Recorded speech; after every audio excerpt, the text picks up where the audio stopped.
정영택 목사의 행복 이야기입니다.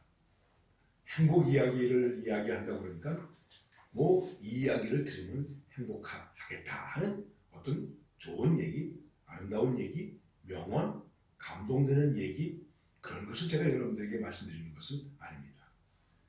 정말 그리스도인이 이 세상 사람들과 다른 남다른 행복을 가지고 있는가? 그리고 그 행복은 나의 믿음의 가치에서 나오는 것인가? 이런 본질적이고 근본적인 것을 여러분들에게 말씀드리는 것입니다. 다시 한번 우리는 내 행복의 만족이 어디 있는가?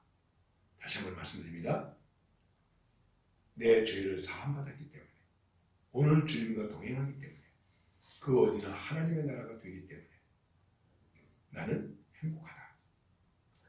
이 세상의 어떤 것도 내 행복에 방해가 되거나 문제가 되지 않는다. 사도 바울의 고백처럼 내가 하루 종일 도살장으로 끌려가는 양과 같은 신세라고 할지라도 나는 그리스도의 사랑 때문에 넉넉히 이길 수 있다. 이게 진정한 행복이시죠. 그는 이렇게도 고백했습니다. 자기가 예수님을 믿고 구원의 은총 속에서 살아가고 있기 때문에 예수님을 아는 것이 가장 고상한 것이다. 나는 살든지 죽든지 관계가 없다. 예수님을 위해서 사는 것도 유익하고 죽는 것도 해가 되지 않는다. 이렇게 말했습니다. 그런데 그 해가 되지 않는다는 얘기는 무슨 얘기냐면 내 인생에 손해가 되지 않는다는 것입니다. 장사하는 사람들의 이야기에서의 이해 득실을 얘기하는 것입니다. 내가 예수님을 믿어서 예수님과 함께 동행하면서 예수님의 일을 하면서 사는 것, 이 사는 것 정말 유익하다. 정말 나한테 유익한 것이다. 그런데 혹시 죽더라도 나는 손해가 되지 않는다. 예수를 믿는 사람은 그 인생에 손해가 없다는 것입니다. 가끔 목회할 때 보면 이런 분들이 있어요. 예수 믿으면 복 받아서 잘 산다고 그러는데, 예수 믿으면 복 받아서 잘 된다고 그러는데, 하나님이 보호하신다고 그러는데 이게 뭡니까? 왜 이런 일이 있습니까? 예수 믿어서 잘 된 게 없습니다. 이렇게 생각하는 사람들도 있습니다. 그리고 그런 말을 하고 그런 항의를 하는 사람들도 있습니다. 그런데 그 앞에서 제가 사실 드릴 말씀이 없습니다. 과연 여러분의 인생은 어떻습니까? 예수님을 믿어서 플러스가 되었습니까? 마이너스가 되었습니까? 내가 예수님을 믿었기 때문에 내 인생이 마이너스라고 생각하십니까? 그럼 우리가 예수님을 믿는다는 것이 무엇일까요? 참 깊이 생각해야 될 문제입니다. 우리의 생각으로 할지라도 우리의 행복은 그렇게 가벼운 것이 아닙니다. 우리의 행복의 가치는 놀라운 것입니다. 다시 한번 말씀드리지만 이 세상의 어떤 것과도 바꿀 수 없는 행복입니다. 그래서 뭐라고 말합니까? 주 예수보다도 귀한 것은 없네. 이 세상 행복과 바꿀 수 없다. 이 세상 어떤 일 때문에 빼앗기지 않는다. 이 세상의 어떤 문제 때문에 변하지 않는다. 오직 주님과 함께하는 것, 주님을 믿는 것, 이것만이 우리의 행복의 기준이요, 행복의 삶이요, 행복의 자리이다. 이런 것들을 우리들이 이야기하게 되는 것입니다. 그렇습니다. 역사적으로 역사적으로 살펴볼 때 이제 사라센 제국을 건설한 왕이 있었다고 합니다. 근데 그 왕은 압둘 라만 3세라고 하는 왕인데 49년 동안 황제로서 살았습니다. 세상적으로 얘기를 하면 이 사람은 부인만 해도 600명이 넘었대요.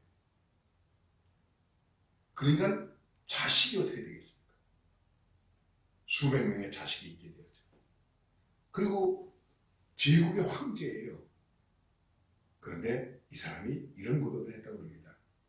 나는 별로 행복하지 못했다. 나는 별로 행복하지 못했다. 내 인생 속에서 행복한 날이 별로 없었다. 왜 그랬을까? 그런데 헬렌 켈러는 못 보죠, 못 듣죠, 말하지 못하죠. 그는 이런 고백을 했습니다. 나는 행복하지 않은 날이 없었다. 그렇습니다. 오늘 그리스도인의 행복의 기준이 무엇입니까? 불행하십니까? 억울하십니까? 나는 주님과 함께 하기 때문에 행복하지 않은 날이 없다. 불행할 수 없다. 늘 말씀드리지만은 욥이 어떻게 됐습니까? 다 잃어버렸잖아요. 소유를 다 잃어버렸어요. 재산을 다 잃어버렸어요. 종들을 다 잃어버렸어요. 딸 다 잃어버렸어요. 그에게 남아있는 것은 아내밖에 없었어요. 아내 이외의 모든 것을 다 잃어버렸어요. 그리고 자신마저도 병들었어요. 그래서 여러분이 다 잘 아시는 얘기지만은 욥의 아내가 뭐라고 말합니까? 우리 하나님을 저주하고 죽읍시다. 이렇게 말합니다. 욥의 아내가 나쁜 사람일까요? 이 꼴이 뭡니까 이게? 그런데 저는 늘 이 말씀을 드립니다. 그리고 이 말씀을 생각합니다. 욥이 고백합니다. 그런 어리석은 말을 하지 마십시오. 하나님이 그동안 우리에게 좋은 것 주셨는데 지금 내게 나쁘다고 해서 거절하겠는가? 그럴 수 없습니다. 우리는 좋은 것을 원하죠.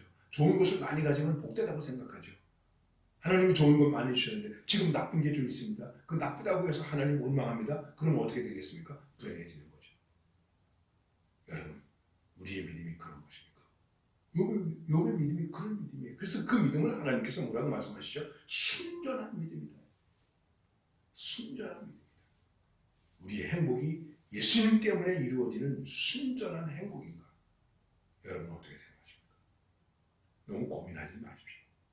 다시 한번 정말 예수님을 믿으면서 사는 것이 내게 복이요 유익이다. 예수님을 믿고 예수님을 위해서 일하다가 내가 어떤 일을 당한다고 했을 때 그것도 결코 내 인생의 손해가 되는 것은 아니다. 예수 믿는 내 인생은 손해가 아니다. 예수님과 함께하는 복이요 행복이다. 진짜 행복한 사람이죠. 우리 행복의 수준이 이런 것입니다. 여러분의 우리가 가지고 있는 행복의 수준이 어떤 정도입니까? 기분 나쁘다고 신앙을 버리는 사람도 있습니다. 뭐 인생의 손해를 좀 보았다고 교회 안 나오는 사람이 있습니다. 사람과 다퉜다고 또 믿지 않는 사람이 있습니다. 우리의 믿음이 그런 하찮은 믿음이 아니에요. 이렇게 되면 어떻게 되겠습니까? 말씀도 하찮아지고 하나님도 하찮아지는 거예요. 정말 지금 시대 속에서 우리가 안타깝게 생각하는 것은 하나님을 하찮으신 하나님으로 하나님의 말씀을 하찮게 생각하고 그리스도의 복을 하찮게 생각하는 일들이 그리스도인들 속에도 있다는 것입니다. 우리는 그런 것을 버리고 정말 그리스도 때문에 행복한 이 행복이 내 인생에 있어서 최고의 행복이다. 다시 한번 말씀드립니다. 내 인생에 손해는 없다. 오늘도 유익하다, 복되다, 행복하다. 그러면서 이것이 나의 찬송이요, 간증이요, 능력이요, 눈물이요, 감사요 그러면서 살 수 있기를 바랍니다.